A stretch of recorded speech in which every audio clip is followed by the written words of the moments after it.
Before it became the most recognizable logo on Earth, before the golden arches fed 70 million people a day, McDonald's was a single burger stand in San Bernardino, California. Two brothers had a dream. One man took it, and the world, it never tasted the same again. This isn't just a story about burgers. It's a story about ambition, betrayal, obsession, and the cost of greatness. This is how it all began. Act 1, the beginning. The year was 1940. Richard and Maurice McDonald, just two brothers trying to make ends meet, opened a drive-in BBQ joint. 25 items on the menu, waiters on roller skates, orders taking 30 minutes. Then something clicked. They looked around and saw a chaotic system. Waste, noise, confusion. So they tore it all down. What they rebuilt was revolutionary, a speedy service system. No more waiters, no more silverware, just burgers, fries, and shakes, ready in under a minute. They didn't invent the hamburger, but they reinvented how America ate. They created a machine, an assembly line for food, precision, simplicity, speed. Customers loved it. Lines wrapped around the block. Other restaurant owners came to watch in awe. But one man didn't just watch. He saw something bigger. Act 2, Ray Kroc enters.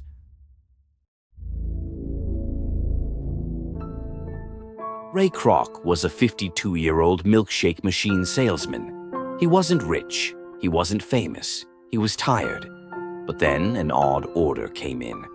One small burger shop wanted 8 of his multi-mixers. 8. Curious, Ray drove across the country to see it himself. And what he saw changed everything. People lined up, food out in seconds, smiles everywhere. He approached the brothers with an idea. Let's franchise this. The brothers were hesitant. They'd tried franchising before. It failed. But Ray was different. He was hungry. He convinced them to let him try. The first McDonald's franchise under Ray opened in Des Plaines, Illinois. He followed their system. Exactly. But he wanted more. Ray's personal life sacrifices. While Ray Kroc was selling milkshake machines by day, he was watching his marriage dissolve by night. He was married to Ethel, a woman who stood by him when he was broke. But Ray, he was obsessed, not with money, with greatness. He'd wake up in hotel rooms he didn't remember checking into, his knuckles raw from gripping the steering wheel, hands shaking from too much coffee, too little sleep. Ethel begged him to slow down, to come home. But Ray didn't want home. He wanted to own something. Eventually, she gave him a choice, her or McDonald's. He didn't hesitate. Act 3, the conflict. Ray Kroc wasn't content being a franchise agent. He wanted control. That's when Harry Sonneborn entered the picture. A former financial consultant, Harry took one look at Ray's operation and said something that changed everything. You're not in the hamburger business. You're in the real estate business. That single idea flipped the game. Instead of just selling burgers, Ray started buying the land beneath every McDonald's. Then he leased it to franchisees. It gave him leverage, power, control.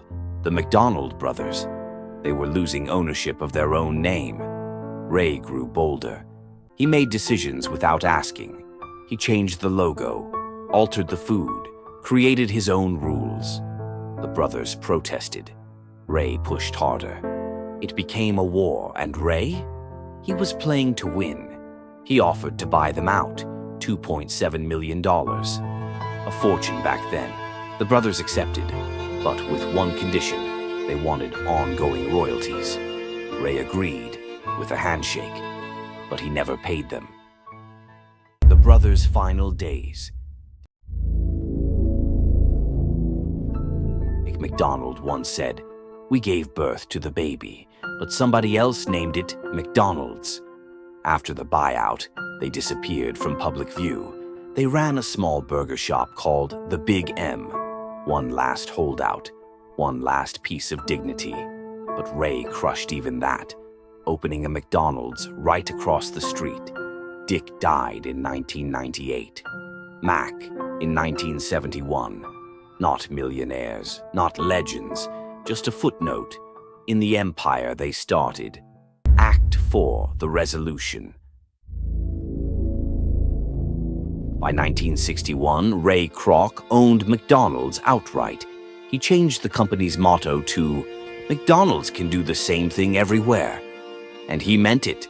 The Golden Arches became a symbol, not just of food, but of America. Fast, cheap, scalable, from one stand in California to 38,000 restaurants in over 100 countries. Ray Kroc didn't invent McDonald's, but he made it inevitable. This is how it all began. Today, McDonald's is in over 100 countries, more than 38,000 locations, serving over 70 million people every single day.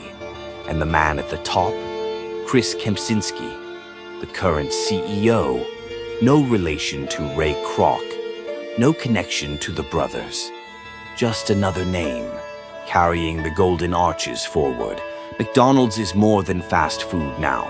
It's branding, it's real estate, it's a global symbol, for better or worse. And Ray Kroc? He didn't live to see the modern era, but his name is on a hospital, a museum, a baseball field. He's remembered. The brothers, not so much. But here's the truth. Without the brothers' vision, there is no Kroc. And without Kroc's fire, there is no McDonald's. It took one dream to spark the system, and another to turn it into the empire.